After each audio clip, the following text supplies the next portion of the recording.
This is Changing Channels with Larry Walsh, the Channelnomics podcast that connects you with channel chiefs, thought leaders, and executives about what it takes to get the next generation of tech to market. Here's your host, Larry Walsh, the CEO and Chief Analyst of Channelnomics. Hey everyone, welcome back to Changing Channels. I, of course, am Larry Walsh, and this is the final episode of Changing Channels for 2022, and we have saved the best for last.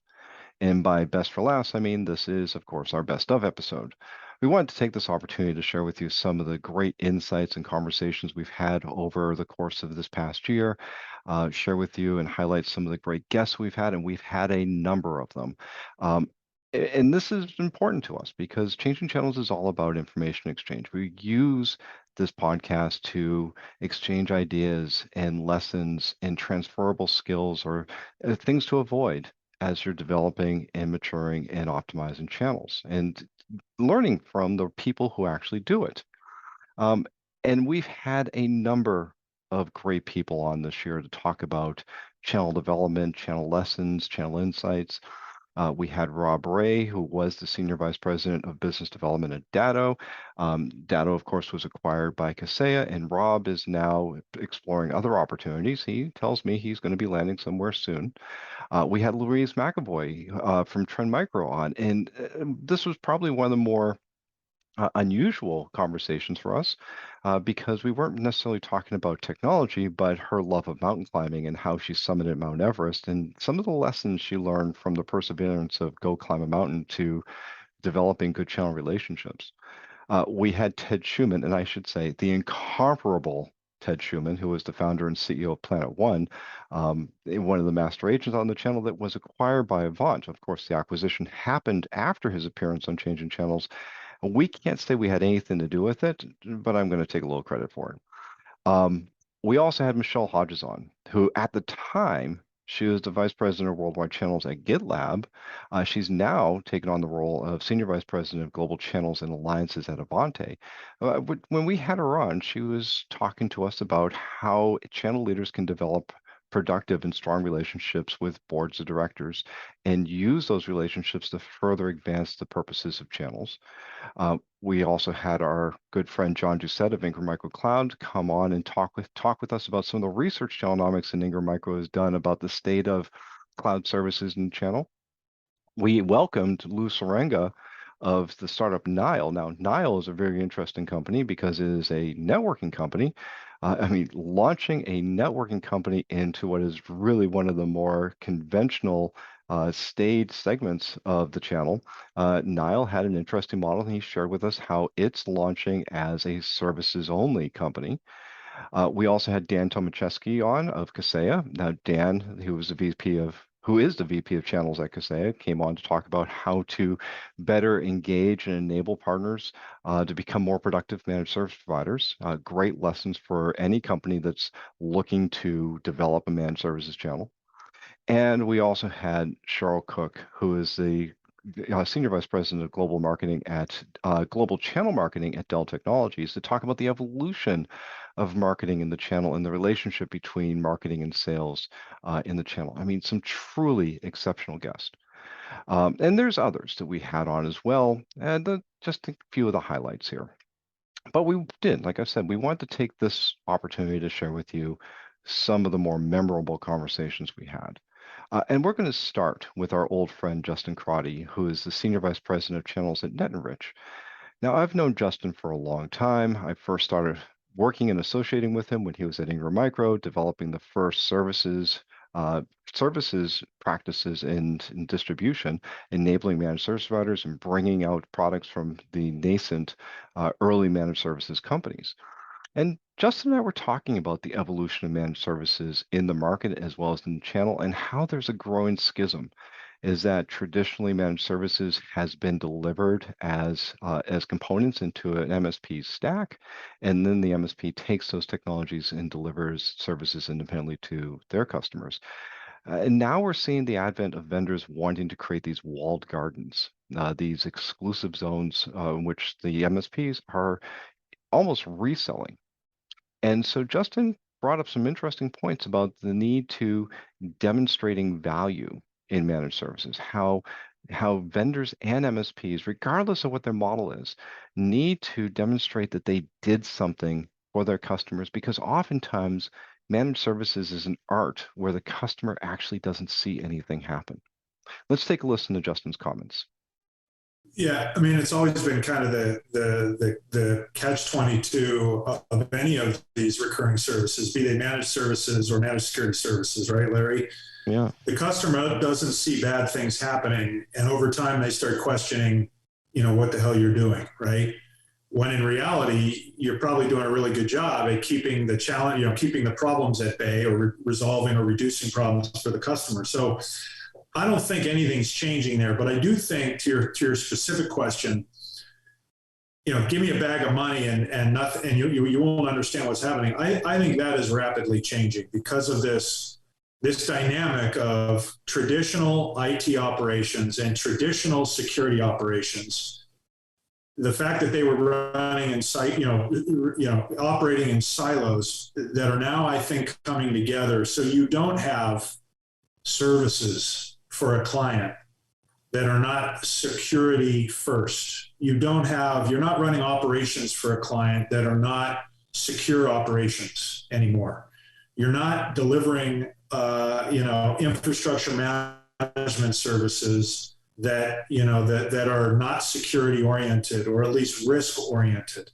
So the way that providers need to start thinking about value to the client is, how do I, number one, make best use of all of this data that I have access to through these detection technologies? And the best use of that is, how do I push as much of that to the machine, or at least the initial sort of assessment, contextualization, collaboration, and resolution to the machine? And then my human operators are receiving analytics and insights in the manner that helps them understand the impact, prioritize the resolution, and give them insights into how to actually fix the problem. And that's our view of modern operations. Yeah. A lot of providers outsource resolution, right? Outsource remediation of problems. And that's where you may have people asking questions, well, what's happening? What is the partner doing for that? I think that, modern operations requires effective risk management, effective prioritization, effective context, and ultimately speed of resolution of challenges in an IT environment with a security-first mentality. And that's where we see the market headed. That is a data problem at its core, and that is the solution we're trying to help drive, again, regardless of the telemetry technologies being deployed. And there are companies that are working on that issue as well, but that we view is really the next challenge, the next phase of this idea of modern service operations, or modern managed services, or modern managed security services. One of the things we track here at Channelnomics is the impact of ease of doing business. Now, our research has shown that ease of doing business is not just a punctuation or a catchphrase that vendors use at their conferences. It actually does make a demonstrable difference in channel performance. In fact, our research shows that vendors that are easy to do business with tend to get a greater share of wallet, oftentimes 3x to 5x greater share of partner wallet than those that are more difficult to do business with. It correlates the channel expense to benefit, meaning that the easier you are, the more benefit you're going to get out of partners. The harder you are, the more it's going to cost you to motivate partners. Now, a number of vendors have tried using automation to make their programs and their relationships easier, to remove the friction from the go-to-market process, which is why it intrigued me when Kim King of Hitachi Vantara approached me about this new system that they were rolling out. Hitachi Vantara, where Kim is the Senior Vice President of Strategic Partnerships and Alliances, had been developing this system, a painstaking process of development over a course of 2 years to automate the quoting process. And it has been a remarkable journey. Because they had to go through and map all the pricing scenarios, all the incentives, all the configurations. They had to learn from their own history to be able to develop an effective quoting tool. And they have taken this process where getting a quote from Hitachi Vantara has gone from days to hours. in some cases under an hour. They have partners are getting full transparency in their pricing, their discounts, and their incentives. And Hitachi Vantara is freeing resources to direct them towards true value add activities. So I asked him what advice she would give her peers who are just starting the CPQ journey. Let's have a listen to what she said. It's getting everybody internally aligned behind this, right? I think that's the biggest thing.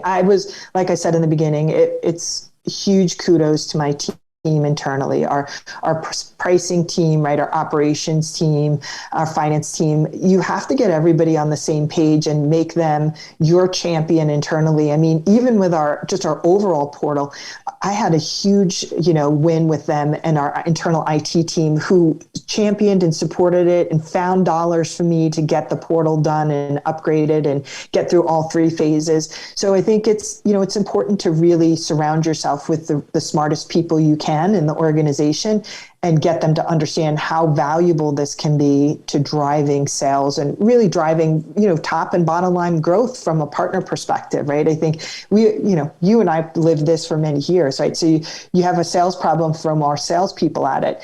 To me, if we have a sales problem, you got to throw more automation at your partner channel so that they can be more successful and drive velocity and growth. And so that's what we did, and that's what we're seeing. And I think there's always a different way to look at it. And so I would say start with your biggest champions in the organization that can help you be successful, because you can never do it alone, right? It's a team effort. Since I've been in the channel, I've heard vendors say repeatedly that they want to work with the right partners, that there are a special class of partners out there in the market that they have not met yet that are going to be fully engaged, fully committed, and produce results. And I've always kind of snickered at this idea because it implies that there are partners that are hidden from sight, that the right partners are never quite in reach. It's a topic I've always wanted to explore with a channel chief, and particularly one with a lot of experience. And that's why I reached out to Todd Palmer, who's the Senior Vice President of Global Partner Sales at Tanium. He's a true channel veteran. He's been around the business for a long time, having held senior channel leadership positions at a number of companies. And Todd and I got a chance to talk about what it means to have the right partners, or the fallacy of chasing the right partners. How there's this fallacy, or this almost mythology about being able to activate in mind the long tail, the great masses of partners that are not truly productive, to find diamonds in the rough, and also what it means to actually have engagement with partners. And one of the things that Todd said, we closed out our conversation with a real prescient point that he raised, is that the real goal is not just to have the right partners, or to always be looking to chase for the right partners or the next set of right partners, but to know your partners, to understand their capabilities, and to focus on outcomes. Here, let's take a listen to what Todd had to say about this. I think the advice that I'd give to someone that was starting out right now is, and it kind of ties into the question about which is the right partners, but you have to be 100% in alignment with your chief revenue officer and your sales teams in the field about what partners that you are going to go to market with, because everyone plays a role in being successful and growing your business and that partner's business. And that is missed a lot of the time at many organizations. So you should be able to walk to any sales rep and pick the town in the United States or in Germany or in France, who are the 3 to 4 partners that are most important to our business that we're all investing in. Everyone should be able to rattle that off. And that's critically important because, I often tell people this is partnering is all about people. It's not about the organization. It's about the sales reps on the field. Do they know, like, and trust and respect their peer in the sales organization, that partner? Do our technical teams respect the skills and the talents that team have? Do we understand the value that they add actually to the go-to-market model? Alignment. There's nothing more important. Internal alignment between the partner organization, the sales organization, about the partners you're going to go to market with and the role that they're actually going to play, and the role everybody in the organization plays to help support those partners. That, I think, is the by far the most important thing that has to happen for this to be successful in any company. A recurring conversation of 2022, at least for me and all of us here at Channelnomics, is the value of distribution. And you may have noticed some of the things that we have put out with our friends at the Global Technology Distribution Council, better known as GTDC, about the benefits of distribution and some of the untapped resources that distributors deliver. Part of the reason why this has become a recurring conversation is because vendors, and I've had numerous conversations on this topic, vendors are looking at distribution with a more critical eye. As more technologies are delivered as a service, as they are more becoming increasingly more cloud-based, that there are fewer tangible products, hardware products, that are being processed through distribution. Vendors are beginning to question what the true value of distribution is. So it's a little unusual to hear about a born in the cloud company, particularly one that at first was not very involved in the channel, then found the channel and is now looking to leverage the channel for its growth to actually dive into distribution to build out a distribution strategy and network to support its go-to-market. So I invited our friend Eric Buck, he's the Director of Commercial Partners and Global Distributors at Google, to talk about what it means for a cloud company, especially one that is known for being SaaS only, one is known for being very much steep in the next generation of digital technology delivery, to leverage something like a two-tier channel to find its way to market. And Eric raises some great points about how distribution is a go-to-market enabler, even for cloud and services companies. Let's take a look at what Eric had to say. Part of what I look at, for instance, is when a partner engages Google Cloud to become a partner. So first off, that partner had to come find us themselves, right? Forget about the proactive disty finding them, us being at events and getting this aggregated view and being able to present our value to the partners. They just happened to find us for whatever reason. Probably a customer asked them to check into us. Their experience of signing up with us, it takes some time. And there's a good percentage of those partners that may not finish that process as compared to a distributor where they already have a relationship. We don't even have to go through steps. So there's a lot of things along the partner journey I like to look at to talk about how the distributor can influence that experience for the partner. And I start from onboarding all the way to how we get them to the top of the program through enablement functions, demand generation capabilities. And I'm always looking at the data. One of my favorite models, my team would be upset if I didn't talk about the RFY model. You know, we look at reach, frequency, and yield. So we look at a partner and how many times are they buying, you know, what's the average order size of the deals, really start to get in and crunch like, okay, what's the play for the buyer that's going to buy workspace and only going to buy it once? How do we make that an ease of business play, very fast and simple? So yes, big fan of data and making the case. And I think when you go through all those steps and you start to share that knowledge internally, people start to acclimate around like, yeah, why? They're not the same thing. Us managing a partner and distributor managing a partner, those aren't just linear, oh, it's the same thing. No, an analogy of cars, right? You've got a beautiful Porsche and I've got an old VW. You want to trade? No, right? They're still cars though. Why not? Right? So the reality is those experiences are completely different because one company is spending all their time honing that experience. Finally, I'd like to talk about a topic that has affected everyone in the world, which is the war in Ukraine. In February 2022, the Russians invaded Ukraine, and the impact was astonishing.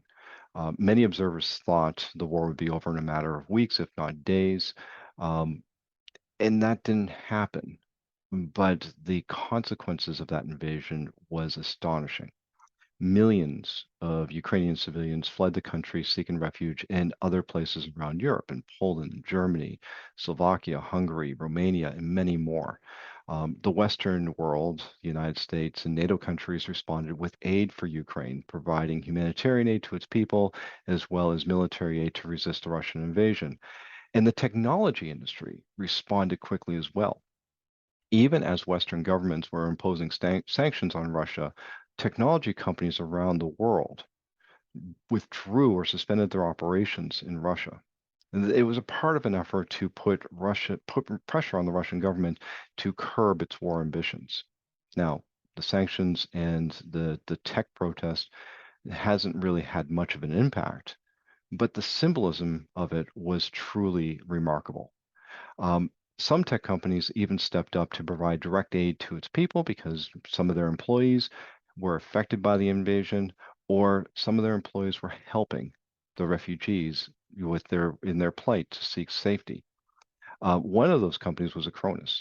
Acronis not only enabled its employees to help refugees, but its charitable foundation, the Acronis Foundation, pivoted to providing support to Ukrainian refugees in the form of housing, training, and jobs. And so we had Acronis CEO Patrick Pulvermuller on the podcast to talk about the impact of the Ukrainian war and how it changed his thinking towards planning. Let's take a listen. No. So frankly, no one, at least I, did not think about that scenario. Right. Nevertheless, what we have seen and what I think is so unique about Acronis is that strong community sense. And as soon as that happened, as I mentioned earlier, more than 100 volunteers suddenly raised their hand and said, hey, we want to help. How can we help? And that's where our foundation actually came into place, because with the foundation, we have a structure where we know how to help even in the most complex situations. And we just used that talent and refocused it and said, hey, today we're not building a school, we are not helping seniors to learn IT. Let's really now focus on this topic and help the people, the refugees, no matter where they might come from, help them to find a place to be as quickly as possible. So we leveraged our tools and we leveraged our knowledge, frankly, in that regards. As I said, we had a number of great guests on Changing Channels this year, and we're going to continue to bring more on as we prepare for our next season in 2023. You can expect to see more thought leaders, more executive conversations, more experience and information exchange here on Changing Channels. That's our mission. Our mission is here to provide you with insights and information and lessons that you can apply in your world. As I keep saying here, is technology is changing the world. It is literally changing the landscape in which we live and we operate. And the means by getting that technology to market is through the channel. So we here at Channelnomics, we are going to continue to do what we do day in and day out, which is chart the course for how stuff gets from one end of the supply chain to the consumers, how it gets from there to here. That's our mission. And we're going to continue to do that for you. I want to thank you for tuning into Changing Channels this year and for your ongoing support of this podcast, as well as my company, Channelnomics. We do this for you, the channel community, and it's our privilege to provide you with this service. So I hope you keep coming back. I hope you tell your colleagues and your friends about this podcast, encourage them to listen in, and please subscribe. It helps us out a lot. Until 2023, I wish you a happy new year, and we'll see you on the other side. Thank you for joining Changing Channels with Larry Walsh, a production of Channelnomics. If you've enjoyed today's episode, hit the like button, subscribe wherever you get your podcasts, and share with your friends. For more information about Channelnomics services and insights, follow us on Twitter and YouTube, and check out our website at channelnomics.com. Channelnomics is a registered trademark of, and Changing Channels is copyright by 2112 Enterprises, LLC.